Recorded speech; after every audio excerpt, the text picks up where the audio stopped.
رسوله الكريم أما بعد فأعوذ بالله من الشيطان الرجيم بسم الله الرحمن الرحيم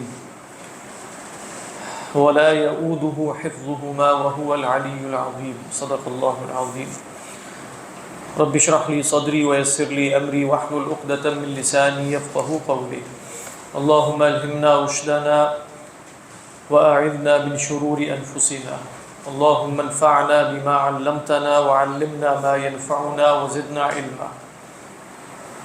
آپ کی کتاب میں 110 نمبر صفحہ ہوگا۔ اللہم صلی علی سیدنا محمد وعلی آل سیدنا محمد وبارک وسلم آمین یا رب العالمین۔ حضرات انشاءاللہ آج المقصد الاسنیٰ فی شرح اسماء اللہ الحسنیٰ جو امام غزالی علیہ الرحمہ کی کتاب ہے، اس میں سے اللہ کا اسم احسن اور مبارک الحفیظ انشاءاللہ اس کا مطالعہ کریں گے۔ پچھلی نشست میں ہم نے الکبیر پر اللہ کی توفیق سے گفتگو کی تھی، اور ایک مبحث رہ گیا تھا الکبیر کے حوالے سے جو ابن العربی علیہ الرحمہ نے نقل کیا ہے، الامد الاقصی فی شرح اسماء اللہ الحسنیٰ۔ ابن عربی سے مراد ابو بکر ابن العربی المالکی۔ وہ یہ ہے کہ جب آپ کہتے ہیں اللہ اکبر، یعنی قرآن نماز شروع کرتے ہوئے جس کو تکبیر کہا جاتا ہے، اللہ اکبر میں یہاں اکبر افعل التفضیل ہے کہ نہیں؟ افعل التفضیل ہے یا محض اللہ کی بڑائی کا بیان ہے؟ یعنی جب ہم کہتے ہیں اللہ اکبر تو اگر افعل التفضیل لیں گے تو پھر معنی یہ ہوگا اکبر من کل شیء، یعنی اللہ تعالیٰ ہر شے سے بڑا ہے۔ اور اگر آپ کہیں کہ یہاں تفضیل کے لیے نہیں ہے تو آپ کہیں گے اللہ اکبر کا مطلب ہے کبریائی صرف اسی کے لیے ہے، کیونکہ ہوتا یہ ہے کہ اس میں تفضیل میں دو چیزوں میں مشارکت ہوتی ہے۔ ایسے ہی ہے نا، جب آپ کہتے ہیں فلان اعلم من فلان تو اس کا مطلب ہے دونوں علم میں متشارک ہیں، علم میں مشترک ہیں، اور پھر ایک دوسرے سے زیادہ ہوتا ہے۔ تو بعض علماء کو یہ اشکال وارد ہوا کہ اللہ اکبر اگر ہم اکبر بمعنی اس میں تفضیل لیں گے تو اس کا مطلب یہ ہے کہ یہ بڑائی اللہ اور مخلوقات کے درمیان مشترک ہے، اور پھر اللہ تعالیٰ اس بڑائی میں ان سے بڑا ہے۔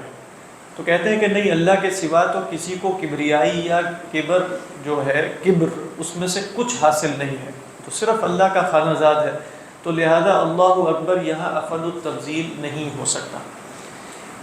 ابو بکر ابن العربی کہتے ہیں کہ نہیں، ایسی بات نہیں ہے۔ الامد الاقصی میں فرماتے ہیں کہ دیکھو کئی دفعہ تو اس میں تفضیل اس معنی میں آتا ہے کہ وجودی سطح پر انسان کے خارج میں حقیقت نفس الامری میں دو چیزوں میں اشتراک ہوتا ہے اور آپ ایک کو دوسرے سے بڑا ثابت کرتے ہیں۔ اس معنی میں تو ہو نہیں سکتا کہ حقیقت میں اللہ کے سوا کسی کو کبریائی حاصل ہو، تو وَلَهُ الْكِبْرِيَاءُ فِي السَّمَاوَاتِ وَالْأَرْضِ۔ لیکن فرماتے ہیں کہ افعل التفضیل کا اہل لغت کے ہاں دوسرا استعمال کیا ہے؟ ذہن میں، یعنی مخاطبین کے ذہن میں تصورات باطلہ میں سے ایک تصور یہ بھی ہو کہ فلاں کو بھی بڑائی حاصل ہے، اس کی نفی کے لیے اکبر آ جاتا ہے بطور اسم تفضیل۔ اب فرماتے ہیں کہ اللہ اکبر جب مصلی کہتا ہے، نماز پڑھنے والا کہتا ہے، تو اس سے مراد یہ ہے کہ جو نماز پڑھ رہا ہے اس کے دل میں بہت سی چیزیں ایسی ہیں جن کے بارے میں وہ سوچتا ہے، غور و فکر کرتا ہے، اہتمام کرتا ہے، رعایت کرتا ہے۔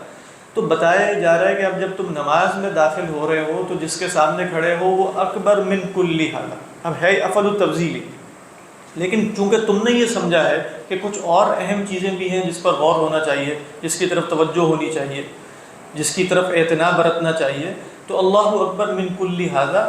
تو پھر جیسے بعض صوفیہ نے کہا نا کہ جب آپ اللہ اکبر کرتے ہیں تو یہ پیچھے پھینکتے ہیں سب، یعنی کل شیء سوی اللہ ہم نے پیٹھ پیچھے ڈال دی، اور اللہ اکبر من کل شیء، تو نماز میں گویا اللہ ہی کا ذکر، اللہ سبحانہ و تعالیٰ ہی کا تصور اپنے دل و دماغ پر حاوی رکھنے کی کوشش کرنی چاہیے، لیش لأنہ اکبر من کل شیء۔ تو بہرحال یہ آپ کو اکثر کتابوں میں ملے گا کہ اکبر کا لفظ جو ہے وہ اس میں تفضیل کے معنی میں ہے یا نہیں ہے، تو ان کا خیال ہے کہ ہے۔ امام صاحب علیہ الرحمہ نے اس طرح کی باتیں ذکر نہیں کی کیونکہ یہ سارے مسائل لغوی ہیں، اکبر افعل التفضیل یہاں کس معنی میں، کس معنی۔ عقیدہ کے اعتبار سے ہم جانتے ہیں کہ حقیقی بڑائی صرف اللہ ہی کو لائق ہے، باقی سب کی سب مجازی ہے۔ اس کے بعد اللہ سبحانہ و تعالیٰ کا اسم ہے الحفیظ۔ جی اس کا مطلب ہوتا ہے کسی بھی شے میں مبالغہ، یعنی جب ہم کہتے ہیں اللہ اکبر تو معنی ہے اللہ مختص بالکبریاء، مبالغے کے درجے میں، یعنی آپ کا حصر کا مفہوم یہاں اللہ کے لیے حصر، لفظ جلالہ کے لیے حصر کا مفہوم پیدا ہوتا ہے۔ اللہ اکبر یہ نہیں کہ اکبر من، بلکہ اکبر بمعنی انہ مختص بهذه الصفة التي تسمى الکبریاء، وہ اس صفت کے ساتھ مختص ہے۔ یہ بھی ٹھیک ہے، حقیقت میں یہ ہے، وجود خارجی کے اعتبار سے یہی ہے، انسان کے اوہام اور تصورات کے اعتبار سے اکبر من کل، جیسے ہمارے تصور کے اعتبار سے اللہ نے کیا کہا، لخلق السماوات والارض اکبر من خلق الناس۔ اب یہ حقیقت نفس الامری کی بات ہو رہی ہے کہ اللہ کے لیے بھی وہ بڑی ہے اور چھوٹی ہے، یا اللہ کے لیے دونوں ایک ہی جیسے ہیں۔ ما خلقکم ولا بعثکم الا كنفس واحدہ انما امرہ اذا اراد شیئا ان یقول له کن فیکون، تو چاہے وہ مچھر ہو یا گلیکسی ہو، اللہ کے لیے تخلیق میں کوئی شے بڑی یا چھوٹی نہیں ہے۔ تو کس اعتبار سے بڑا؟ ہمارے اعتبار، اانتم اشد خلقا ام السماء بناها، هل السماء اشد خلقا للہ سبحانہ وتعالی، یہ تو ہو ہی نہیں سکتا۔ تو کس اعتبار سے؟ ہمارے اعتبار سے۔ تو اللہ اکبر میں بھی ہمارے اعتبار سے کہ ہم چونکہ اللہ کے سوا بھی اوروں کو نعوذ باللہ بڑا سمجھ لیتے ہیں، اس قابل سمجھتے ہیں کہ نماز میں بھی ان پر غور و فکر ہونا چاہیے، تو اللہ اکبر من کل ما تتصورونہ وتتخیلونہ وتتوہمونہ، ان سے بڑا ہے۔ اللہ اعلم۔ حفیظ کے بارے میں پچھلی دفعہ میں بتا دیا تھا کہ اللہ کے لیے جیسے یہ جو صفت ہے، مطلب اللہ کی کتاب کے لیے عندنا کتاب حفیظ ولا یؤودہ حفظہما انا نحن نزلنا الذکر وَإِنَّا لَهُ لَحَافِظُونَ، اور وَهُوَ الْحَفِيظُ الْعَلِيمُ، وَهُوَ الْحَفِيظُ الْعَلِيمُ۔ حفظ کے دو معنی میں نے ذکر کیے تھے امام راضی علیہ الرحمہ کی رائے میں۔ ایک ہے کہ حفظ الشیء علم کے معنی میں، کہ بھئی ہر شے اللہ کے علم میں موجود ہے، یعلم کل شیء۔ امام صاحب علیہ الرحمہ نے یہاں یہ معنی بیان نہیں کیا، اس کی وجہ بھی بتائی تھی، کیونکہ اللہ کے لیے صفات علم پہلے بھی آ چکی ہیں اور اس کے لیے اور اسماء حسنہ مختصہ ہیں۔ دوسرا معنی امام راضی علیہ الرحمہ نے بیان کیا تھا حفظ الشیء من ضیاعہ، کسی شے کو ضائع ہونے سے بچانا، یہ بھی حفظ ہے۔ جیسے فرمایا وَلَا يَؤُودُهُ حِفْظُهُمَا، اللہ پر بھاری نہیں ہے اس کائنات کا چلانا، اس کی دیکھ بھال کرنا، اس کی رعایت کرنا۔ تو یہ وہ معنی ہے جس کی طرف امام صاحب علیہ الرحمہ یہاں فوکس کر رہے ہیں۔ جیسے فرمایا حافظوا علی الصلوات، تو اس سے مراد یہ نہیں ہے کہ 5 نمازوں کا وقت یاد کر کے بیٹھو، پڑھو یا نہ پڑھو، بلکہ مراد یہ ہے کہ نمازوں کی حفاظت کرو، یعنی ان کو ضیاع سے بچاؤ، ان کو ضائع ہونے سے بچاؤ، مداومت کے ساتھ پڑھو۔ تو اب دیکھیے فرماتے ہیں الحفیظ هو الحافظ جدا، یہ بالکل جیسے لغت کا معنی کھولنے کے لیے نا کہ حفیظ یہاں اصلاً اسم مبالغہ ہے، تو اب اسم مبالغہ کو کیسے ادا کریں؟ جدن کا لفظ ہے، هو الحافظ ہے تو حافظ جدا، بہت زیادہ حفاظت کرنے والا ہے، بہت زیادہ نگہبانی فرمانے والا ہے۔ وَلَن يُفْهَمَ ذَلِكَ إِلَّا بَعْدَ فَهْمِ مَعْنَى الْحِفْظ، کہہ رہے ہیں یہ بات سمجھ میں نہیں آ سکتی کسی کو حفظ کا معنی سمجھے بغیر، یعنی کوئی کہے حافظ، یہ بڑی اہم بات ہے، لغت کا سمپل سا اصول ہے۔ حافظ اسم الفاعل ہے، تو اسم الفاعل تو مشتق ہوتا ہے، تو ما منہ الاشتقاق کیا ہے؟ وہ تو حفظ ہے۔ تو جب تک آپ کو ما منہ الاشتقاق نہیں معلوم، حافظ کا معنی کیسے معلوم ہو سکتا؟ ہاں ٹھیک ہے کہ نہیں؟ اور یہ بہت اہم بات ہے، یہ مطلب ہے تو سمپل سی بات، لیکن یہ ہر علم میں کہ مطلب اصل کی طرف لوٹنا، ایک ہوتی ہے علم کی فروعات، مشتقات اصل نہیں ہوتے۔ اصل کیا ہوتا ہے؟ اکثر نحوی حضرات کچھ کے ہاں فعل ہوتا ہے، لیکن اکثر کے ہاں مصدر ہے، تو اصل چونکہ مصدر ہے، مصدر کی طرف لوٹے نا، تو مصدر کیا ہے؟ حفظ۔ مصدر کا مطلب نکلنے، اگرچہ ہمارے ہاں جو غالب ہے نحو جو ہم پڑھتے ہیں وہ کوفیوں کی ہے، اور کوفی ہی جو ہے وہ غالب ہے، تو وہ مصدر کو مصدر کہتے ہیں، یعنی وہ کہتے ہیں کہ اصل مصدر ہے، فعل کا اشتقاق بھی وہیں سے ہے، اسماء اشتقاق تو آپ جانتے ہی وہ اسماء ہیں۔ یہ جو دوسرے لوگ ہیں بصری، جو مائنورٹی ہے ویسے ان میں نحو میں، وہ کہتے ہیں کہ اصل فعل ہوتا ہے، مصدر اصل نہیں ہوتا۔ بات واضح؟ تو مطلب اس سے لوگوں نے جیسے کافی فلسفیانہ قسم کے خیالات نکالے کہ اصل فعل ہے، مصدر میں ٹائم تو نہیں ہوتا، یعنی مصدر میں وقت نہیں ہوتا، فعل کا تصور وقت کے بغیر نہیں ہو سکتا۔ اگر آپ ہماری کلامی روایت کو پیش نظر رکھیں اور نحو سے برآمد کرنے کی کوشش کریں تو آپ کہیں گے ہماری کلامی روایت میں مصدر اصل ہے، مصدر اصل ہے، اس اعتبار سے کہ جو اس کائنات کا مصدر ہے وہ ماورائے زمان ہے، یعنی اللہ سبحانہ و تعالیٰ کی جو ذات ہے۔ اور اگر آپ کہیں کہ فعل اصل ہے، فعل اصل ہے، تو فعل کا تصور منفک عن الزمان نہیں ہو سکتا۔ بات واضح ہے؟ جب آپ کہتے ہیں فعل یفعل تو یا یفعل فعل یفعل تو یا وہ ماضی ہوگا یا وہ حاضر ہوگا یا مستقبل ہو، فعل ہو اور ان زمانوں میں نہ ہو۔ لہذا ہم اللہ کے فعل کو زمانی مانتے ہیں نا، یعنی ہم اللہ کے فعل کو حادث کہتے ہیں، لیکن اللہ تعالیٰ نعوذ باللہ محل الحوادث نہیں ہے، محل الحوادث نہیں ہے۔ اب کس اعتبار سے؟ اللہ ما برائے زمان۔ جو تصور مجسمہ اور مشبہہ کا ہے وہ جیسے آپ کہہ سکتے ہیں کہ بصریوں سے نکلا ہوا ہے، وہ اس اعتبار سے کہ اصل فعل ہے۔ تو اصل فعل کا مطلب یہ ہے کہ اللہ سبحانہ و تعالیٰ کا وجود اس حالت میں نہیں ہو سکتا کہ اس سے فعل کا صدور نہ ہو رہا ہو، مجرد عن الفعل یعنی مجرد عن الزمان۔ تو هذا ما يقوله المجسم علی سکتا ہے، لیکن میں نے تو یہ تو جوڑا ہے، بس یہ نہیں میں کہہ رہا کہ وہ نحوی اعتبار سے بصری ہیں کہ نہیں، لیکن یہ مسئلہ فلسفیانہ ہے۔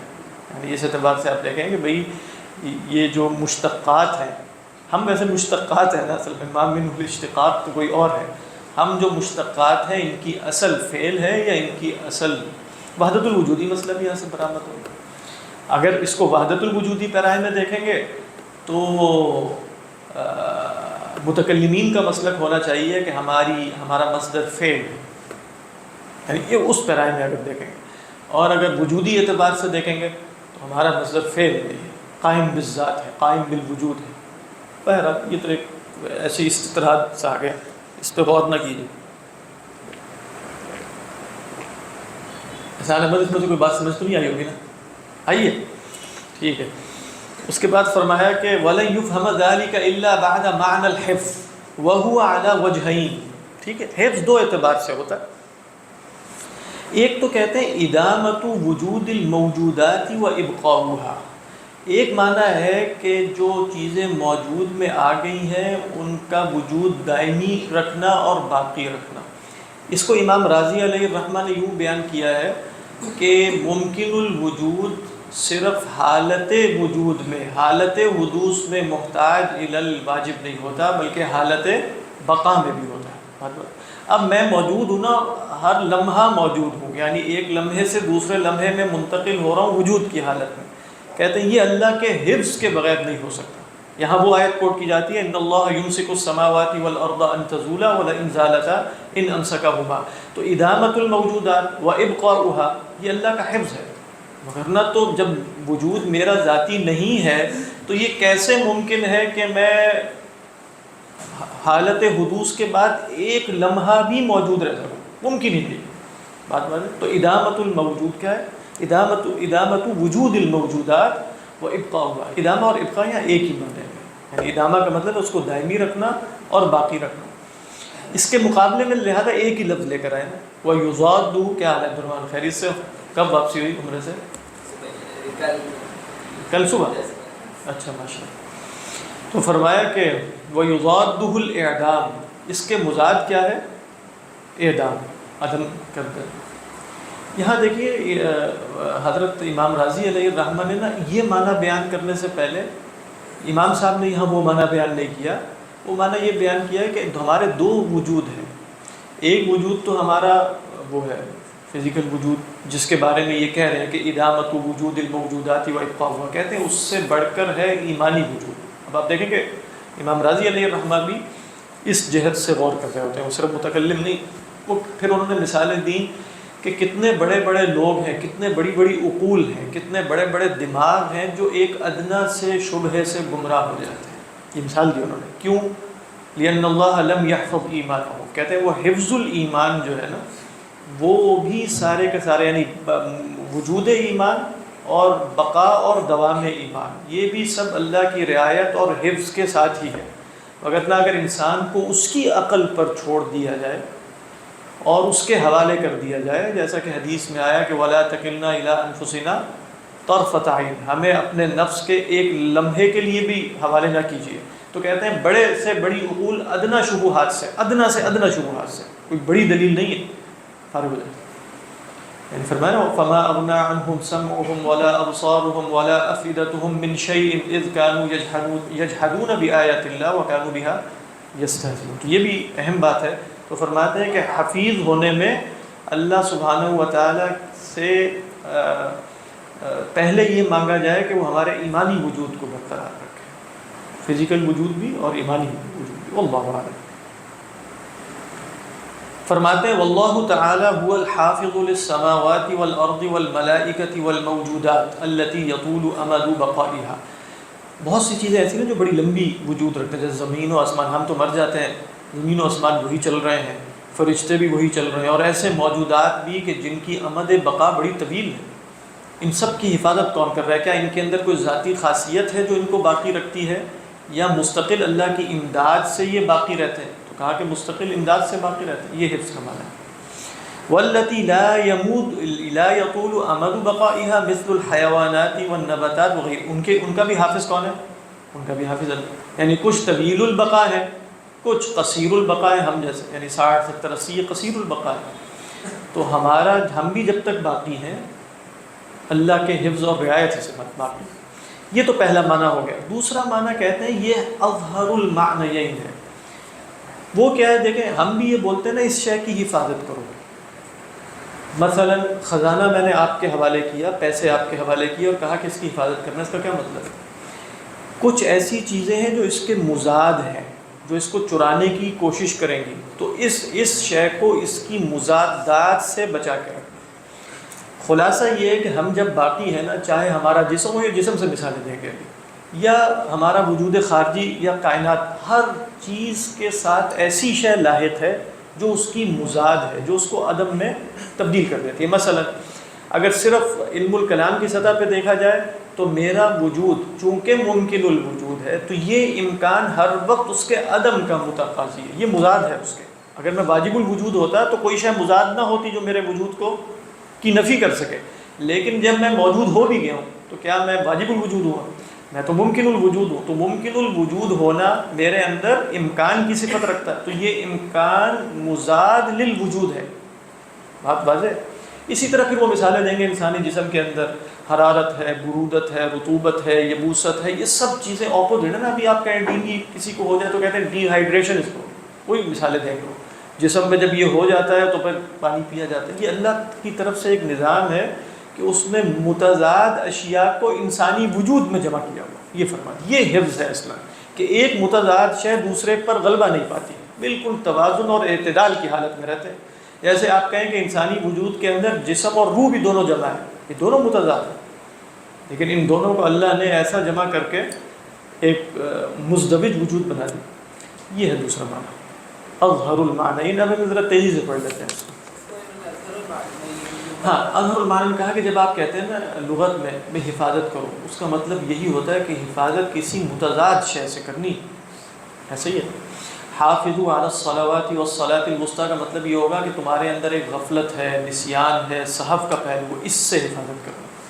تو الذین هم عن صلاتهم ساہون، الذین هم عن صلاتهم ساہون. لیکن عام بندے کو حفیظ کے نام سے یعنی کہ یہ لگتا ہے جو پہلا ہی زمانہ ہے. نہیں، عام بندے کو دیکھو، عام معنی میں جب آپ کہیں گے بھئی حفاظت کرنا، اس میں یہ معنی تو نہیں آتا کہ اس کے وجود کی بقا رکھنا. یہ معنی ذہن میں آتا ہے متبادر. نہیں، یہ ذہن میں کہوں اپنے بستے کی حفاظت کرنا. اگر یہ بستہ چور چرا کر لے بھی گیا تو بستہ تو وجود میں رہے گا اور باقی بھی رہے گا، لیکن آپ کے پاس نہیں رہا. نہیں سمجھ میں آ رہا ہے کہ تو جب عموماً ہم اس معنی میں بولتے ہیں حفظ والے معنی میں، تو اظہر المعنیین دوسرا ہی ہوتا ہے لغت کے اعتبار سے. جی عبدالرحمٰن کیا کہہ رہے ہیں؟ نہیں، وہ تو خیر اصول فقہ کی اصطلاح ہے نا. یہاں تو متضاد سے مراد وہ شے ہے جو کسی شے کی ضد ہو. متضاد سے کیا مراد ہے؟ ضد. تو ہمارے اندر ضد ہے نا. آپ کا حرارت ہے تو اس کی ضد کیا ہے؟ برودت. یبوست ہے تو اس کی ضد کیا ہے؟ رطوبت. تو اس طریقے پر یہ مراد ہے. مفہوم مخالف نہ علمی مفہوم ہے. یعنی اس کا تعلق وجود سے نہیں ہے، وہ مفہوم ہے. جیسے آپ کو لفظ سے پتہ چل رہا ہے وہ کیا ہے، وہ مفہوم ہے. تو آپ جدید فلسفے میں کہیں گے کہ یہ آنٹولوجیکل ہے، وہ ایپسٹیمولوجیکل، مطلب وہ علمی سطح کی بات ہو رہی ہے، یہ وجودیاتی سطح کی بات ہو رہی ہے. واللہ اعلم. تو کہتے ہیں وَهُوَ أَظْهَرُ الْمَعْنَيَيْنِ، کیا ہے؟ أَنَّ الْحِفْظَ صِيَانَةُ الْمُتَعَادِيَاتِ وَالْمُتَضَادَّاتِ بَعْضُهَا عَنْ بَعْضٍ أَوْ بَعْضِهَا عَنْ بَعْضٍ. دونوں اس لیے درست ہیں کہ پھر آپ بعضها جب آئے تو مطلب اس کو مبتدا بنا کر بھی کر سکتے ہیں اور بدل کے طور پہ. کہتے ہیں کہ یہ جو متعادیات ہیں، متعادیات کس کو کہتے ہیں؟ ایک دوسرے پر حملہ کرنے والی. اور جو متضادات ہیں ان کو بچا کے رکھنا کہ یہ ایک دوسرے پر چڑھائی نہ کر سکیں، یہ ہے حفظ. وَأَعْنِي بِهَذَا التَّعَادِي مَا بَيْنَ الْمَاءِ وَالنَّارِ. کہہ رہے ہیں یہ جو دشمنی ہے نا، تعادی ویسے کہتے ہیں دشمنی کو، عدوٌ بھی اسی جیسے آگ اور پانی کے درمیان. فَإِنَّهَا يَتَعَادِيَانِ بِطِبَاعِهِمَا، یہ دونوں اپنی طبیعتوں کے اعتبار سے، یہاں طبیعتوں کے اعتبار سے یہ مراد نہیں ہے کہ ان کے اندر، مراد یہ ہے کہ ہمارے اعتبار سے پانی اور آگ کے طبائع مختلف ہے کہ پانی ہوگا تو آگ نہیں ہوگی، آگ ہوگا تو پانی نہیں ہوگا. ایسا ہی ہے نا، کیونکہ امام صاحب ہی پر تو اصل میں اعتراض ہے کہ یہ طبیعتوں اور اس طرح کی چیزوں کے تو قائل ہی نہیں ہے. فَإِمَّا أَن يُطْفِئَ الْمَاءُ النَّارَ وَإِمَّا أَن تُحِيلَ النَّارُ الْمَاءَ. سمجھ میں آ رہی ہے؟ یا تو پانی آگ کو بجھا دے گا، یا پانی یا آگ پانی کو بھاپ بنا کر ایک اور حالت میں لے جائے گا. احالہ کا مطلب ہے من حول الى حول او من حالت الى حالت.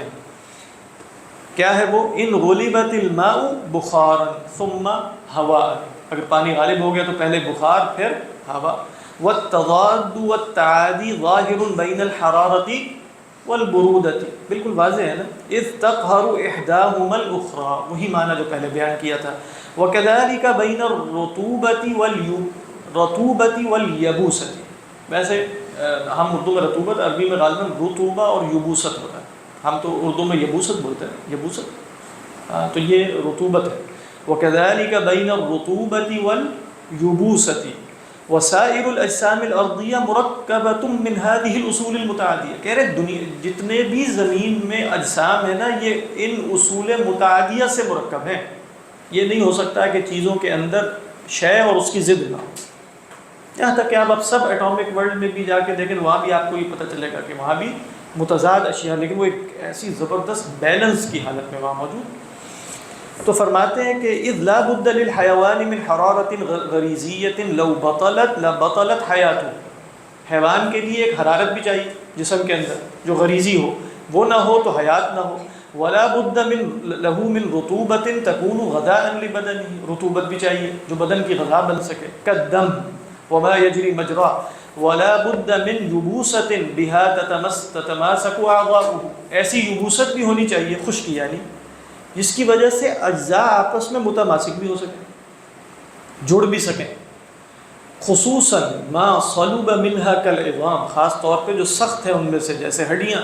ولا بد من برودۃ تکسر ثورۃ الحرارہ، لیکن ایسی ٹھنڈک بھی ہونی چاہیے اندر جو حرارت کی گرمی کو توڑ سکے، حرارت کے فوران کو توڑ سکے، جوش کو توڑ سکے. ثورہ کس کو کہتے ہیں؟ سین سے.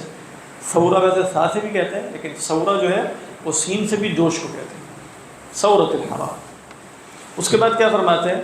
حتی تعتدل، یہاں تک کہ یہ سب حالت اعتدال میں چلا جائے. ولا تحرق، اور یہ حرارت جو ہے یہ نہ جلائے. ولا تحلل الرطوبات الباطنۃ بسرعہ. بات سمجھ میں آ رہی ہے نا؟ مطلب یہ متضاد اشیاء ہے. اگر حرارت زیادہ ہو جائے گی تو رطوبت ختم ہو. یہ سب انسانی جسم کے اندر ہو رہا ہوتا ہے. آپ دیکھیں فلاں شے ہے تو حرارت بڑھتی ہے نا ہماری، پھر اس کو ڈاؤن کرنے کے لیے کچھ اور کیا جاتا ہے. مطلب سب انسانی جسم کے اندر، لیکن عموماً حالت اعتدال میں رہتا ہے اللہ کے فضل سے انسان، کہ اس کی حرارت بھی، اب اس کا مطلب ہے 98.4 مثلاً اگر وہ کہیں کہ یہ ٹیمپریچر جو ہے وہ نارمل ہے، تو اس پر باڈی کے برقرار رہنے کے لیے جتنے کمپلیکس قسم کے پروسیسز چل رہے ہوں گے، رطوبت، یصوبت، حرارت، برودت، وہ سب کیا ہے؟ وہ متعادیات کے درمیان اللہ نے ایک ایسا نظام قائم کیا جس سے توازن برقرار ہے. یہ حفظ، یہ کیا ہے؟ حفظ. وهذه متعادیات متنازعة وقد جمع الله عز وجل بين هذه المتضادات المتنازعة في إيهاب الإنسان وبدن الحيوانات والنبات وسائر المركبات. اللہ نے یہ سب چیزیں جمع کر دی ہیں انسان کی چمڑی کے اندر. احاب کس کو کہتے ہیں؟ چمڑی، کھال، چمڑی کے اندر بھی اور حیوانات اور نباتات کے اندر بھی. وَلَوْلَا حِفْظُهُ تَعَالَى إِيَّاهَا لَتَنَافَرَتْ وَتَبَاعَدَتْ، اگر اللہ کی طرف سے نگہبانی نہ ہوتی تو یہ سب ایک دوسرے سے حالت تنافر میں ہوتی ہیں اور تباعد میں ہوتی ہیں، ایک دوسرے کو چھوڑ کر نکلنے کی کرتی ہیں. وَبَطَلَ امْتِزَاجُهَا وَاضْمَحَلَّ تَرْكِيبُهَا، اور یہ جو امتزاج ہے اور ترکیب ہے، مرکب وجود، یہ سب باطل ہو جاتا ہے. وَبَطَلَ الْمَعْنَى الَّذِي صَارَتْ مُسْتَعِدَّةً لِقَبُولِهِ بِالتَّرْكِيبِ وَالْمِزَاج، اور وہ معنی بھی باطل ہو جاتا ہے کہ جس کے لیے وہ بدن تیار ہوا ہے قبول کرنے کے لیے ترکیب اور مزاج سے. یہ بڑی زبردست بات ہے اگر آپ اس پہ غور کریں. کہہ رہے ہیں اب مثال کے طور پہ انسان ہے، انسان کے اندر متضادیات ہیں، متنافرات ہیں، متعادیات ہیں. کہہ رہے ہیں اس امتزاج کی وجہ سے انسان کچھ اور معنی قبول کرنے کے قابل ہوا ہے اس وقت ایک انسانی حالت میں. اگر ان کے درمیان یہ حفظ اور توازن نہ رہے تو انسان اس معنی کو قبول نہ کر سکے. سمجھ میں آ رہی ہے کہ نہیں؟ یعنی مثال کے طور پہ ہم اس وقت کن چیزوں کو قبول کر رہے ہیں بحیثیت انسان جو حیوانات نہیں کر سکتے، یعنی ہم علم اور ذکر اور تقوی اور فضل، یہ سب چیزیں معنی کے درجے میں ہیں نا. کہہ رہے یہ سب چیزیں ہونے کے لیے انسانی بدن میں بھی ایک خاص قسم کی ترکیب اور مزاج چاہیے تھا جس کے بغیر یہ معنی ممکن نہیں تھے. سمجھ میں آ رہی؟ لہذا کیا فرماتے ہیں دیکھیں وَبَطَلَ الْمَعْنَى الَّذِي صَارَتْ مُسْتَعِدَّةً لِقَبُولِهِ بِالتَّرْكِيبِ وَالْمِزَاج. کہتے ہیں وَحِفْظُ اللَّهِ تَعَالَى إِيَّاهَا بِتَعْدِيلِ قُوَّاهَا مَرَّةً وَبِإِمْدَادِ الْمَغْلُوبِ مِنْهَا ثَانِيًا. کہہ رہے ہیں اللہ تعالیٰ کیسے حفاظت کرتا ہے ان قوا کو، جو انسانی قوتیں ہیں، ان کو معتدل بنا کر، اور اگر ان میں سے کوئی مغلوب ہو جائے تو اس کی امداد کر کے. ایسے ہی ہوتا ہے لیکن کوئی باہر سے چیز آ جاتی ہے متضاد، اور ڈاکٹر صاحب بتائیں گے کہ وہ وائٹ بلڈ سیلز پہنچ جاتے ہیں ادھر اور یہ کام شروع کر دیتے ہیں. مطلب یہ سب اللہ کی مرضی سے ہی ہو رہا ہے نا. یہ تو ہمارے ہاں تو بس یہ اسباب کے درجے میں. اما التعدیل، کہتے ہیں تعدیل اور امداد مغلوب کی مثال بھی دیتا ہوں. اما التعدیل فهو ان يكون مبلغ قوة البارد مثل ان يكون مبلغ قوة البارد مثل مبلغ قوة الحار. کہہ رہے ہیں کہ دونوں ایک ہی لیول پر ہوں. یہ تعدیل ہے. خلاصہ یہ ہے جتنا قوت بارد ہے اتنی ہی قوت حار بھی ہے. یہ بالکل حالت اعتدال میں. فَإِذَا اجْتَمَعَا لَمْ يَغْلِبْ أَحَدُهُمَا الْآخَرَ بَلْ يَتَدَافَعَانِ. جب یہ دونوں جمع ہوتی ہیں تو ایک دوسرے کو مغلوب نہیں کر سکتی بلکہ حالت تدافع میں رہتی ہیں. تو حالت تدافع میں رہتی ہیں تو گویا بالکل انسانی جسم معتدل رہے، کیونکہ ایک غالب ہوگی تو پھر مسئلے مسائل شروع ہوں گے نا. بات سمجھ میں آ رہی ہے نا؟ اذ لیس احدهما بان یغلب اولی من ان یغلب. ٹھیک ہے، کیونکہ دونوں برابر ہیں تو کوئی اولا نہیں ہے کہ وہ غالب ہو بنسبت یہ کہ وہ مغلوب ہو. دونوں اعتبار سے وہ برابر ہے، لہذا نہ غالب ہوگا نہ مغلوب ہوگا. انسانی جسم حالت اعتدال میں رہے گا. فَيَتَقَاوَمَانِ وَيَبْقَى قِوَامُ قوام ہے کہ قوام. کیوں، کیا فرق تھا قوام اور قوام میں؟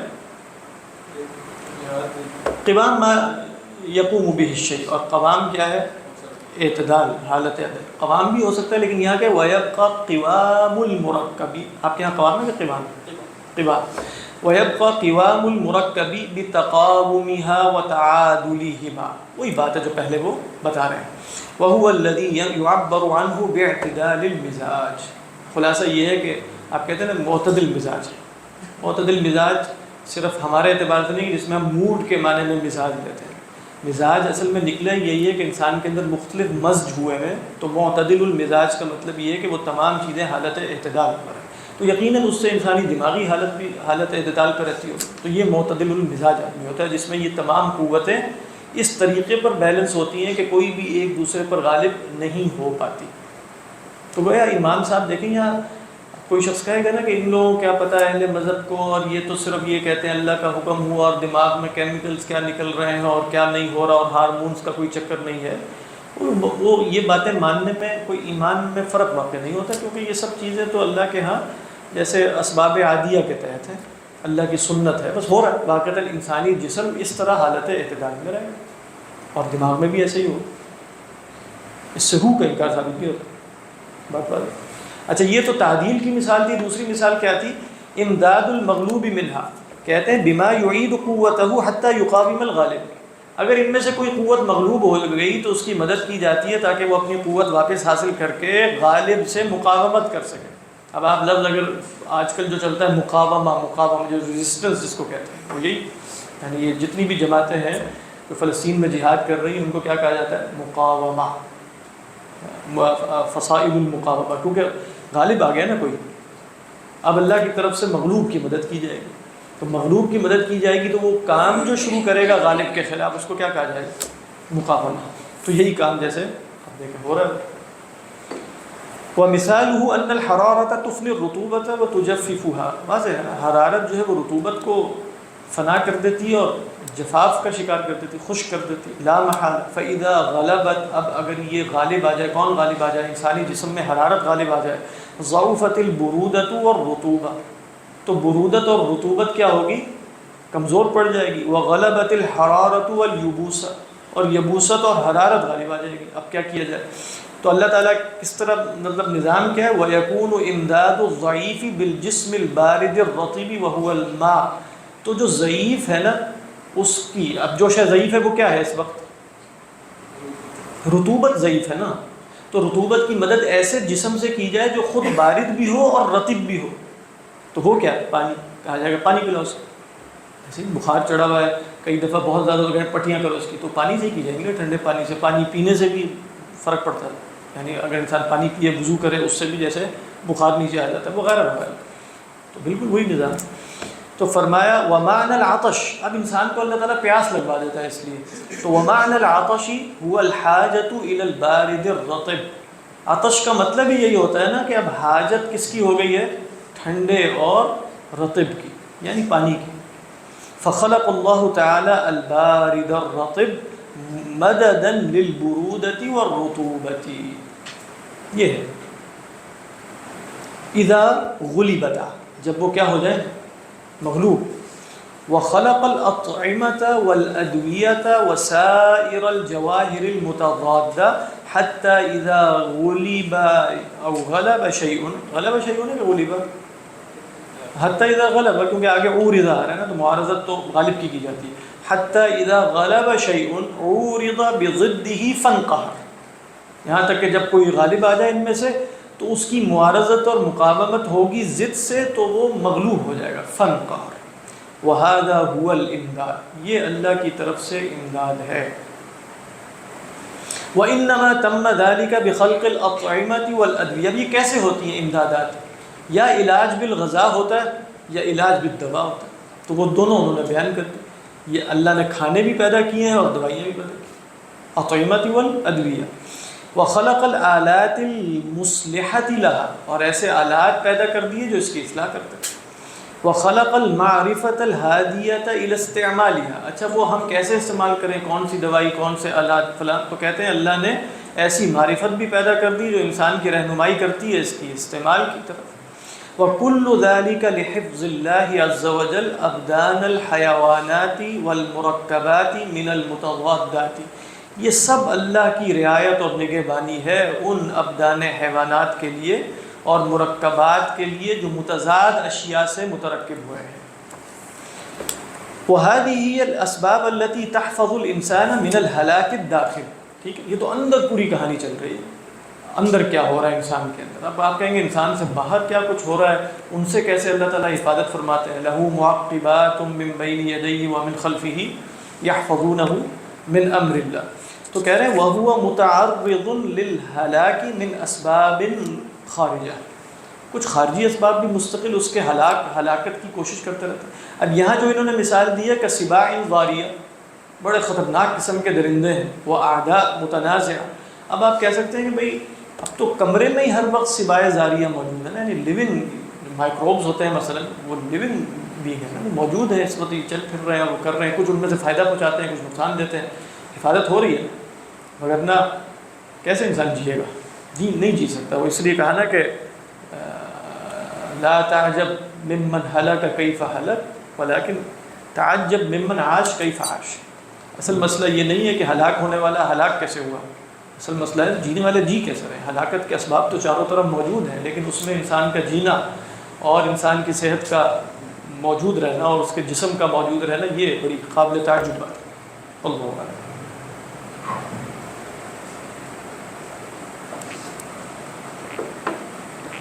اب اللہ میاں نے نا ہمیں جیسے فرمایا کہ جیسے ایک لشکر ہوتا ہے، لشکر کے کچھ طلائع ہوتے ہیں جو آگے چل کے جاسوسی کرتے ہیں، تو ہمارے بھی وہ کیا ہے، فحفظه من ذلك بما خلق له من الجواسيس المنذرة بقرب العدو، کہہ رہے ہیں اللہ نے انسان کی حفاظت کی ہے کہ کچھ ایسے جواسیس منذرہ جو خبردار کرتے رہتے ہیں جاسوس کہ دشمن قریب آ گیا ہے۔ وہ کیا ہے مثلا وہی طلائعہ، طلائع الجیش کس کو کہتے ہیں؟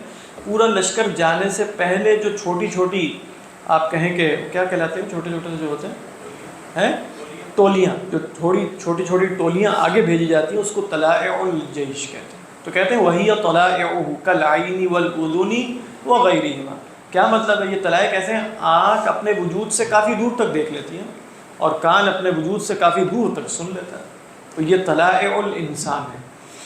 ثم خلق له الید الباطشہ والاسلحة الدافعہ کالدرع والترس، پھر اللہ تعالیٰ نے جیسے اس کے لیے ہاتھ بنایا اور ایسا اسلحہ بھی اسے دے دیا جس سے وہ دفاع کر سکے، جیسے زرہ پہن لیتا ہے، ڈھال ہے، ترس کس کو کہتے ہیں؟ ڈھال کو، والقاضیۃ، اور ایسے اسلحے بھی دیے کہ جو دفاع نہیں کرتے بلکہ اگلے کو ہی تمام کر دیتے ہیں، قاضیاں ہیں وہ، کالسیف والسکین، تلوار ہے اور سکین ہے مثلا۔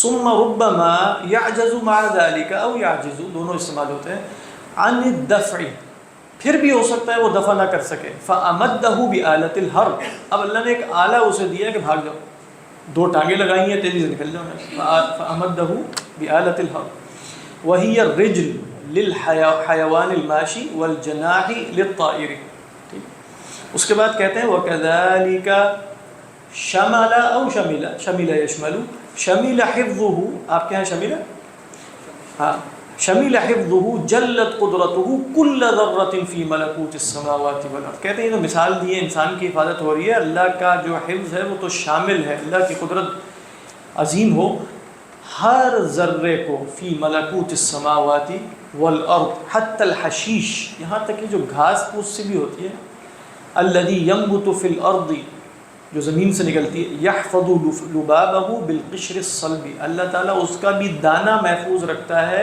ایک اس کے اوپر سخت خول چڑھا کے، بالقشر الصلب، وطراوتہ بالرطوبۃ، اور اس کی تراوت کو، اس کے تراوت کے تازے پن کو اللہ تعالیٰ رطوبت کے ذریعے محفوظ رکھتا ہے۔ طری کہتے ہیں تازی شے، جیسے کہتے ہیں لحمن طریا، اسی سے جو اسم ہے وہ کیا ہے؟ طراوہ۔ وما لا يحفظ بمجرد القشر يحفظه بالشوك النابت منه، کہہ رہے ہیں کچھ تو ایسے نا جن کا دانہ شانہ اللہ تعالیٰ بالیوں میں بند کر دیتا ہے تو وہ محفوظ رہتے ہیں، کچھ ایسے بھی ہوتے ہیں جو محض چھلکے سے محفوظ نہیں کیے جاتے، تو اللہ تعالیٰ ان کے اوپر کانٹے نکال دیتے، يحفظه بالشوك النابت منه، کانٹوں کے ذریعے حفاظت ہوتی ہے۔ لِيَنْدَفِعَ بِهِ بَعْضُ الْحَيَوَانَاتِ الْمُتْلِفَةِ لَهُ، تاکہ کچھ ایسے حیوانات جو اس کو تلف کرتے ہیں وہ ذرا دور رہیں، یہ سب اللہ کا نظام ہے۔ فَالشَّوْقُ صِلَاحُ النَّبَاتِ كَالْقُرُونِ وَالْمَخَالِبِ وَالْأَنْيَابِ لِلْحَيَوَانَاتِ، ٹھیک ہے، تو کہہ رہے جس طرح انسان وہ حیوانات کو سینگ دے دیے، جو ہے وہ یہ پنجے دے دیے، مخالب دے دیے، اور کیا دے دیے؟ انیاب دے دیے، اس طرح کے دانت، اسی طرح ان کو اللہ تعالیٰ نے کانٹے عطا کرتے نباتات۔ بل کل قطرۃ من ماء فمعها ملک حافظ، کہہ رہے ہیں ہر قطرہ پانی کے ساتھ ایک فرشتہ حفاظت کرنے والا ہے، یحفظها عن الهواء المضاد لها، ہوا جو اصلاً ہوا خشک ہوتی ہے، پانی تر ہوتا ہے، تو اصلاً ہوا جو ہے وہ تو دشمن ہے پانی کی، وہ اسے بھی اڑا کر لے جانا چاہتی ہے، تو اللہ تعالیٰ ہر پانی کے فرشتے کے ساتھ، ہر پانی کے ساتھ، قطرے کے ساتھ ایک فرشتہ اتارتا ہے، ٹھیک۔ اگر آپ کہیں گے وہ ایسا وہ کہیں گے کہ یہ 21ویں صدی میں کوئی پری ہسٹورک زمانے کی کوئی گفتگو ہو رہی ہے، لیکن حقیقت یہی ہے، کیونکہ یہ بیچارے جاہلیت کے زمانے میں ہیں، انہوں نے سمجھ لیا کہ جو چند قوانین انہوں نے دیکھ لی ہیں، جس طرح بات چل رہی ہے یہی کرتے ہیں، یہ تو ایک مغالطہ ہے، قانون تو نہیں کرتا، یہ تو مغالطہ ہی ہوتا ہے۔ تو اللہ تعالیٰ نے اسباب بنائے، کر تو سب اللہ ہی رہا ہے، یہاں تک کہ فرشتہ بھی صرف سبب ہی ہے، فرشتے کی کوئی ضرورت تو نہیں اللہ تعالیٰ کو، نہ بھی ہو تو پھر بھی اللہ تعالیٰ کرے، لیکن یہ بھی نہ سمجھیں کہ فرشتہ ہی کر رہا، کر پھر بھی اللہ ہی رہا، کیونکہ فرشتے ہوں جو بھی ہوں ان سب کے اعمال کا خالق کون ہے؟ اللہ ہی ہے۔ ایک قطرے کے لیے ایک ٹوٹتا جا رہا وما یعلم جنود ربک الا هو، اللہ تعالیٰ نے فرمایا آپ کے رب کے لشکروں کو اللہ کے سوا کوئی جانتا ہی نہیں۔ آپ صلی اللہ علیہ وسلم نے فرمایا نا ما من موضع صوت فی السماوات ولا فی الارض او کما قال النبی الا وفیہ ملک یسجد، کوئی جگہ اتنی سی رکھنے کی نہیں ہے، کوئی کوڑا جو ہوتا تھا نا مارنے والا، اتنی رکھنے کی کوئی جگہ نہیں ہے مگر کائنات میں وہاں فرشتہ ہوگی۔ اس سے پتہ چلا کہ فرشتوں کی تعداد تو ناقابل تخیل حد تک زیادہ ہے، واللہ اعلم۔ کہہ رہے ہیں فَإِنَّ الْمَاءَ إِذَا جُعِلَ فِي إِنَاءٍ وَتُرِكَ مُدَّةً اسْتَحَالَ هَوَاءً، یعنی پانی کو آپ چھوڑ دیں تھوڑی دیر کے لیے تو اس کے بعد وہ ہوا بن کے اڑ جائے گا، ایسے ہی ہے۔ وَالسَّلَوَ الْهَوَاءُ الْمُضَادُ لَهُ صِفَةَ الْمَائِيَّةِ عَنْهُ، ہوا نے جو اس کی ضد تھی اس نے اس سے صفت مائیہ تو لے لی، صورت مائیہ لے لی، نہیں کہہ رہا کہ وہ چیز نہیں رہی، لیکن مثال کے طور پہ صورت مائیہ یہ ہے اس کا، اس طریقے پر سیلان کی حالت میں ہونا، یہ حالت تو ختم ہو گئی، تو صفت المائیہ تو نہ رہی اس میں۔ اب آپ یہ نہیں کہہ سکتے کہ یہ پانی ہے، جیسے مثال کے طور پہ آپ برف کو بھی ہم پانی نہیں کہتے کیونکہ اس کے اندر صفت مائیہ نہیں ہے۔ صفت مائیہ کیا ہے؟ اس کا سیلان ہے، تو کہہ رہے ہیں ہوا آتی ہے تو اس سے صفت المائیہ اخذ کر لیتی ہے۔ سمجھ میں آ رہی؟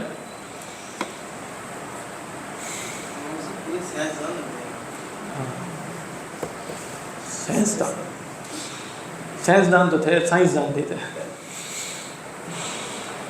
سائنس ہاں مطلب وہ جانتے تھے چیزوں کو، لیکن وہ تو خیر۔ وَلَوْ غَمَسْتَ الْإِصْبَعَ، اب یہ دیکھیں ایک مثال لا رہے ہیں، اس مثال کو اسی طرح سمجھیں، سائنس کی نگاہ سے نہ دیکھنا، یہ سائنس کی مثال نہیں ہے۔ وَلَوْ غَمَسْتَ الْإِصْبَعَ فِي مَاءٍ وَرَفَعْتَهَا وَنَكَّسْتَهَا تَدَلَّتْ مِنْهَا قَطْرَةُ مَاءٍ، کہتے ہیں اگر تم پانی میں یوں انگلی ڈالو، یہ جیسے یہ ڈالی، اب یہ جو پانی کا قطرہ یہ گر نہیں رہا، آپ نے اس کو الٹ بھی کر دیا، یہ دیکھیں یہ نہیں گر، یہ مثال کہہ رہے ہیں کہ اگر آپ پانی غمست الاصبع فی ماء ورفعتها ای رفعت الاصبع ونکستها، یہ الٹا بھی کر دیا اس کو، تدلت منها قطرتها، تدلت گرے گا نہیں، تدلت یعنی لٹکا ہوا ہوگا اس میں قطرہ ماء، ٹھیک ہے، تبقى منکستا لا تنفصل، منکس حالت میں رہے گا لیکن منفصل پھر بھی نہیں ہوگا، منفصل نہیں ہوگا، دیکھیں یہاں نظر آ رہا تھا نا منفصل نہیں ہو رہا تھا، کیوں؟ مع ان من شأن، اس لیے میں کہہ رہا ہوں سائنس کی نگاہ سے نہیں پڑھنے، یہ اللہ کی قدرت کے اعتبار سے دیکھیں، مع ان من شأنها الهوی الى الاسفل، حالانکہ پانی کی شان یہ ہے کہ وہ اوپر سے نیچے کی طرف جاتا ہے، الهوی الى الاسفل، یہی بتا رہے ہیں، ولكنها لو انفصلت وهي صغيرة، اب کیوں نہیں جا رہا وہ نیچے؟ کہہ رہے ہیں چھوٹا سا قطرہ ہے نا، اگر وہ یہاں سے گر پڑے اوپر سے کہیں سے تو بہت چھوٹا سا قطرہ ہے، تو ہوا بیچ میں آدھا تو اڑا کے لے جائے گی، اسے ضائع ہو جائے گا، تو وہ جب تک باقی قطرے اس کے ساتھ جمع نہ ہو جائیں کہ ایک مضبوط حالت میں ہو کر وہ نیچے کی طرف سفر کر سکیں، اس وقت تک وہ نیچے نہیں جائے گا۔ سمجھ میں آ رہی ہے نا؟ غیر سائنسی مثال ہے اس لیے میں کہہ رہا ہوں۔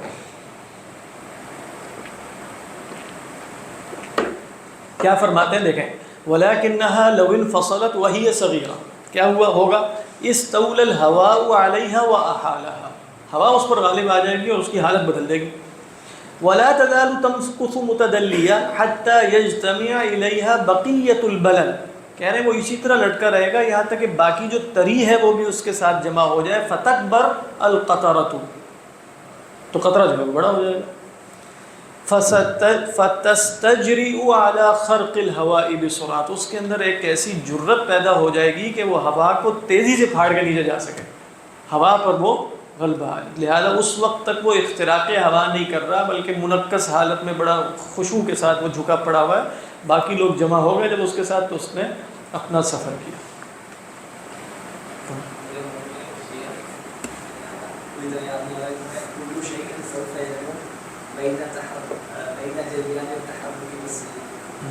ہاں بالکل ایسا ہی ہے، یا حالت سکون میں ہے یا حالت حرکت میں، اسی لیے ہمارے علماء کلام حرکت اور سکون سے حدوث پر استدلال کرتے ہیں، کہہ رہے ہیں ان دونوں سے خالی نہیں ہو سکتی کوئی شے، بین جریان الحرکت والسکون،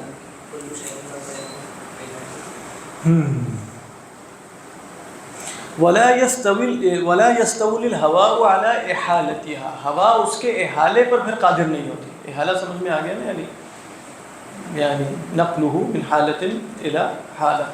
وليس ذلك حفظا منها لنفسها عن معرفة بضعفها وقوة ضدها وحاجة استمدادها من بقية البلل.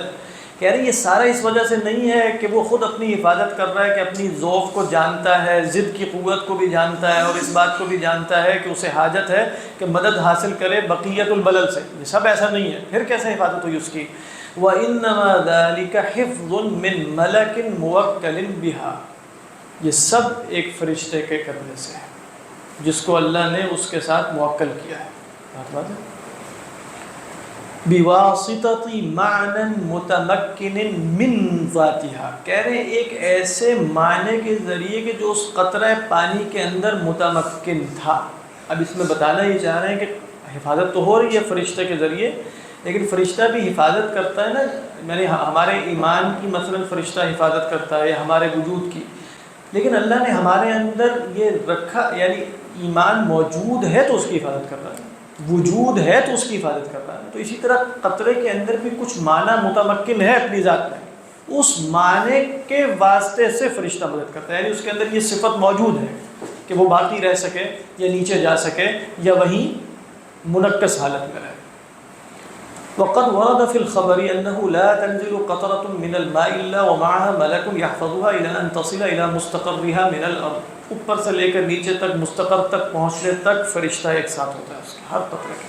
یہ کہاں سے بات کر رہے ہیں؟ یعنی بعض اخبار میں آئے، بعض اخبار سے مراد ہے کہ مطلب کچھ اسرائیلی روایات میں اس طرح آیا. باقی چونکہ ہماری روایات میں بھی یہ آیا نا کہ اللہ نے فرشتے اتنے زیادہ بنائے اور ان کے کام لگائے. ایسا ہی ہے نا، یعنی فرشتوں کا کام کیا لگایا کہ بھئی یہ سب کچھ چلاؤ، دیکھ بھال کرو، یہ دیکھو. تو اب یہ کیسے ہو سکتا ہے کہ پانی جو روزانہ نازل ہو رہا ہے پانی کے اوپر کوئی فرشتہ نہیں؟ کیسے ممکن؟ اب یہ آپ کہہ سکتے ہیں کہ ہر قطرے کے ساتھ ہے 10 قطروں کے ساتھ، یہ اللہ بہتر جانتا ہے، یہاں سے کوئی عقیدہ اخذ کرنے کی ضرورت نہیں ہے، لیکن اللہ تعالیٰ چلا کائنات. وَذَلِكَ حَقٌّ. کہہ رہے ہیں اچھا وہ ایک اور بات بھی بتانے لگے، کہہ رہے ہیں خبر میں آیا اور یہ حق اس لیے بھی ہے کہ وَالْمُشَاهَدَةُ الْبَاطِنَةُ لِأَرْبَابِ الْبَصَائِرِ قَدْ دَلَّتْ عَلَيْهِ. ارباب بصائر کے مشاہدہ باطنہ نے بھی اسی پر دلالت کی ہے کہ ان کو واقعتاً ایسا نظر بھی آ جاتا ہے کئی دفعہ کہ ہر قطرے کے ساتھ جیسے اللہ کی حفظ و رعایت ہے. وَأَرْشَدَتْ إِلَيْهِ. اسی مشاہدہ باطنہ نے اس کی طرف رہنمائی کی. فَآمَنُوا بِالْخَبَرِ لَا عَنْ تَقْلِيدٍ بَلْ عَنْ بَصِيرَةٍ. وہ تو علی وجہ البصیرہ، یہاں علی وجہ البصیرہ سے مراد صوفیہ کے ہاں جیسے مشاہدہ ہے اور کشف، علی وجہ البصیرہ سے مراد ان کے ہاں کوئی عقلی منطقی دلیل نہیں ہوتی بلکہ کشف ہے. والکلام ایضا فی شرح حفظ اللہ تعالی السماوات والارض وما بینہما طویل. کہتے ہیں اللہ تعالیٰ کیسے زمین و آسمان کی حفاظت فرما رہا ہے اور جو کچھ ان کے درمیان ہے وہ بڑا طویل کلام ہے. کما فی سائری الافعال. جیسے اللہ کے سارے افعال میں جب بھی آپ کلام شروع کریں گے تو کائنات اللہ ہی چلا رہا ہے، ڈائریکٹ یعنی انڈائریکٹ بھی نہیں چلا رہا، پوری کائنات اللہ چلا رہا ہے. تو جو بھی شے ہے وہ اللہ کا فعل. وَبِهِ يُعْرَفُ هَذَا الْاسْمِ.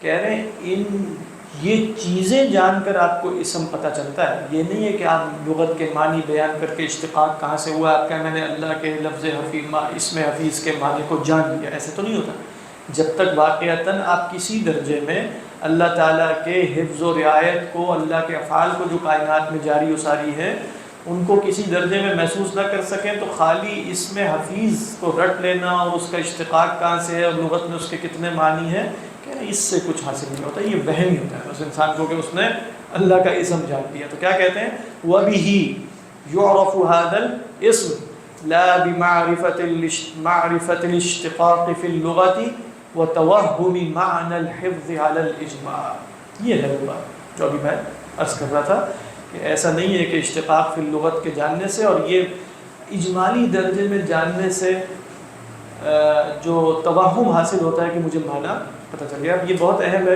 امام غزالی کا اصول کہ ایک ہے اللہ کے اسماء حسنیٰ کی معرفت اجمالی اور ایک ہے تفصیل. اجمالی معرفت کیا ہے؟ مثال کے طور پہ میں جانتا ہوں اللہ ہر شے دیکھتا ہے، یہ میرا عقیدہ ہے، یہ سب کا عقیدہ ہے، آپ کا بھی عقیدہ ہے. یہ اجمالی معرفت مجھے اللہ کے بصر کی حاصل ہو گئی، اللہ تعالیٰ بصیر ہے، اس کی اجمالی معرفت۔ یہ تفصیلی کیسے بنے گی کہ میں اپنے ہر لہجے اور ہر سکون اور ہر حرکت میں یہ مشاہدہ کر سکوں، مشاہدے سے مراد ہے یہ استحضار رکھ سکوں کہ اللہ مجھے دیکھ رہا ہے، یہ اس کی تفصیلی معرفت بن گئی۔ اللہ تعالیٰ کائنات چلا رہے ہیں تو سب کو معلوم، تمام لوگ جانتے، جو نہیں مانے گا وہ تو مشرک ہی ہو جائے گا، کائنات اگر کوئی اور چلا رہا ہے تو پھر تو وہ مشرک ہے۔ لیکن اللہ کے حفظ و رعایت کو اپنے ہر حال میں دیکھنا، مرض میں، صحت میں، غنا میں، فقر میں، احوال انسانی میں، سکون اور حرکت میں، یہ اس کی تفصیلی اصل تو تفصیلی معرفت درکار ہے، یعنی اجمال سے نکل کر تفصیل کی طرف پہنچنا مقصود اور مطلوب ہے، یہ مراد دے رہے ہیں۔ آپ دیکھ رہے ہیں وَبِهِ يُعْرَفُ هَذَا الْاسْمُ میں انہوں نے کچھ حفظ کی تفصیل بیان کی ہے نا، اس کے بعد کہتے ہیں لا بمعرفتی الاشتقاق فی اللغت وتوہم معنی الحفظ علی الاجمال، تو یہ سب اجمال نہیں، یہ کچھ تفصیل تھی، باقی کہہ رہے ہیں اور تفصیلیں کیا بیان کروں وہ تو بہت یطول، بہت طویل طوالت ہو جائے گی اس میں۔ اس کو مکمل کرتے ہیں، فرمایا تنبیہ الحفیظ من العباد، اب آپ جانتے ہیں کہ بندے کا حظ کیا ہے اس میں سے، کہتے ہیں بندے حفیظ بندوں میں وہ ہے من یحفظ جوارحہ و قلبہ، جو اپنے دل و دماغ بلکہ دل اور جوارح کی حفاظت کرے، یعنی کس سے حفاظت کرے، شیطان سے کرے، وساوس سے کرے، پھر جوارح میں کیا ہے، معصیت سے کرے، اور پھر انہوں نے صحت کی مثال دی ہے، تو آپ یہاں لا سکتے ہیں کیونکہ پیچھے مثال صحت کی آئی ہے نا کہ بھئی انسانی جسم کے اندر کس طریقے پر مختلف متضادات ہیں، تو انسان اپنی صحت کی بھی حفاظت کرے، وہ بھی مقصود ہے، وہ بھی حفیظ ہونے کا تقاضا ہے کہ صحت کی حفاظت کرے۔ لیکن چونکہ اللہ تعالیٰ وجود جسمانی کو بھی برقرار رکھتا ہے، حفیظ ہے، اور وجود روحانی کو بھی، تو انسان کا بھی مقصد یہ ہے کہ دونوں وجودات کی حفاظت کرے۔ اس کے بعد کیا ہے وَيَحْفَظُ دِينَهُ عَنْ سَطْوَةِ الْغَضَبِ، جیسے امام راضی نے بھی یہاں یہی کہا تھا کہ انسان کے اندر دو قوتیں ہیں، انہوں نے کیسے کہا، ایک ہے قوت علمیہ، اس کی حفاظت کرے شبہات سے، اور قوت عملیہ کی حفاظت کرے غضب اور شہوت سے، یہی دو جو ہم نے پہلے دیکھ لی، وہ یہاں بھی تقریباً وہی بات ہے۔ وَيَحْفَظُ دِينَهُ عَنْ سَطْوَةِ الْغَضَبِ وَخَلَابَةِ الشَّهْوَةِ، خلابہ کس کو کہتے ہیں، جب استعمال ہوتا ہے نا منظر خلاب، جس کا مطلب ہوتا ہے نظروں کو اپنی طرف کھینچ دینا۔ جیسے مخالب بھی اصل میں کیا ہے، مخلب سے پکڑ کر کیا ہوتا ہے، اس کو جو ہے وہ منہ کی طرف لے جاتا ہے، یعنی وہ جو چیل ہے، یا چیل نہیں بلکہ عقاب ہے، وہ اپنے مخالب سے پکڑ کے اس کا گوشت نوچے گا اور منہ میں لے جائے گا۔ تو یہ جو خلابت الشہوہ سے مراد ہے شہوت کی جو چمک دمک، یہ جو انسان کو اپنی طرف کھینچتی ہے، اس کی سطوت سے اپنے دین کو بچا لے۔ کس کو بچا لے؟ یحفظ دینہ عن سطوۃ الغضب وخلابۃ الشہوۃ وخداع النفس وغرور الشیطان فإنہ علی شفا جرف الہار۔ کون انہ؟ الانسان، کہہ رہے ہیں ایک گرتی کھائی کے دہانے پر بیٹھا ہوا انسان۔ وقد اکتنفته هذه المہلکات المفضیۃ الی البواء، اور چاروں طرف سے اسے ان مہلکات نے گھیرا ہوا ہے جو اسے ہلاکت کی طرف لے کر جا رہا ہے۔ کس طریقے پر انسان نے اپنے دین کی حفاظت کر کی، بڑا اہم ہے جو انہوں نے بیان کیا، خصوصاً اس زمانے میں، کہ دین کی حفاظت کرنا شبہات سے اور شہوات سے اور غضب سے، اور اس کو جو ہے وہ درجہ اول میں، یہاں یہ نہیں کہا کہ یحفظ قوتہ و رزقہ، بلکہ اصل شاید اس پر فوکس کیا وہ کیا ہے، یحفظ دینہ، اسی پر اتفاق کرتے ہیں۔